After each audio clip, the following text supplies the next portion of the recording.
안녕하세요. 방제의 신 NK입니다.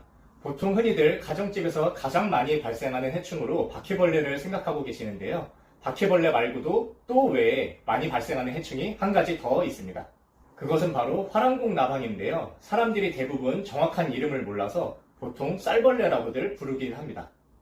화랑공나방은 쌀, 보리 등 곡식류에 심각한 피해를 주는 해충이고, 성충은 몸 길이가 15mm 정도의 뾰족한 삼각형 모양의 날개를 가진 해충입니다. 크기가 작아서 좁은 틈을 쉽게 통과할 수 있기 때문에 가정집뿐만이 아니라 식품 창고, 급식실, 숙박시설 등 실내의 어느 곳에서나 발견되는 해충입니다. 화랑공나방은 냄새를 기가 막히게 잘 맡는 곤충입니다.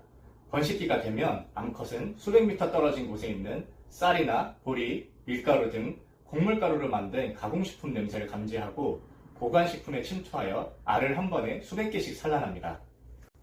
수십 일 후 알에서 태어난 유충은 미친 듯한 목성으로 번식해서 한 달 정도가 지나면 애벌레 천국이 되는데, 입에서 뿜어낸 실을 타고 천장에서 내려옵니다. 만약 집에서 화랑공나방 두세 마리가 나온다면 이미 집안은 화랑공나방 소굴이 되었다고 보면 되겠습니다. 특히 화랑공나방은 사기적인 능력을 가지고 있는데요. 바로 말도 안 되는 휴명기간을 갖고 있다는 거예요. 보통 대부분의 나방들은 번데기가 되고 나서 길어봐야 약 5개월 정도 겨울을 보내고 우화하는 경우가 많은데, 화랑공나방은 번식 조건이 갖춰지지 않으면 성장을 멈추고 300일까지 휴명기간이 가능합니다. 그러다가 조건이 갖춰지면 다시 활동을 하는 거죠. 가끔 초콜릿에서 구더기가 나왔다는 기사를 본 적이 있으실 겁니다. 모두 화랑공나방 유충들이 벌인 소행들인데요. 화랑공나방 유충들은 쌀이나 보리, 곡식 외에도 초콜릿 가공식품, 동물 사료까지 모두 먹어치우는 못 먹는 게 없는 그야말로 광식성 그 자체입니다.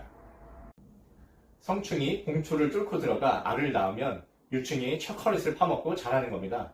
심지어 유충들은 씹어먹는 턱이 날카로워서 얇은 봉지쯤이야 충분히 찢을 수 있고 다른 봉지로 갈아타기도 하거든요.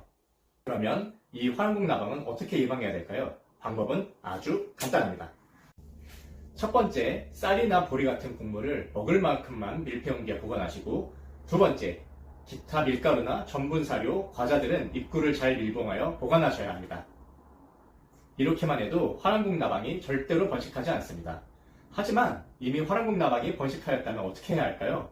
먼저 화랑공나방이 번식한 곳을 찾는 게 중요합니다.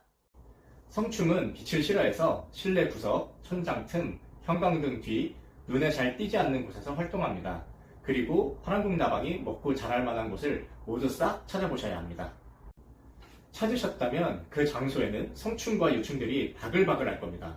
그건 그대로 폐기 처분하시는 것이 최선입니다. 서식지를 찾아 없애지 않으면 이 지독한 싸움은 절대 끝나지 않습니다. 마지막으로 이미 퍼진 화랑공나방들은 일일이 잡기가 어려운데요. 트랩을 이용하여 잡으시길 바랍니다. 간단히 원리를 설명해 드리자면, 화랑공나방들은 번식기가 되면 암컷이 교미를 위해 페로몬을 풍겨 신호를 보내는데요. 그 냄새를 맡은 수컷이 나와 짝짓기를 하게 됩니다. 성질을 이용하여 나방 페로몬 냄새를 합성한 인공 페로몬 향이 나는 끈끈이 트랩을 사용하면 수컷 나방들을 모조리 잡을 수 있게 됩니다. 인터넷에 검색하여 쉽게 구할 수 있고 가격도 비싸지 않으니까 나방 퇴치에 도움이 될 겁니다. 이것을 접어서 집 안에 놓으면 화랑공나방이 싹 사라지게 됩니다. 주의할 점은 트랩을 많이 놓는다고 많이 잡히는 게 아니기 때문에 실내 3m 내에는 한 개만 두기 바랍니다. 오늘은 화랑공나방이 어디에서 나오는지 그리고 퇴치법에 대해서 알아봤는데요. 너무 무섭고 혐오스러워서 가까이 하지 못하겠거나 이렇게도 못 잡겠다 하시는 분들은 방제의 신 NK를 찾아주세요. 이제 슬슬 본격적인 활동을 할 시기가 되었는데요. 이 영상을 보시고 퇴치가 필요한 분들께 도움이 되었으면 좋겠습니다. 도움이 되셨다면 좋아요와 구독!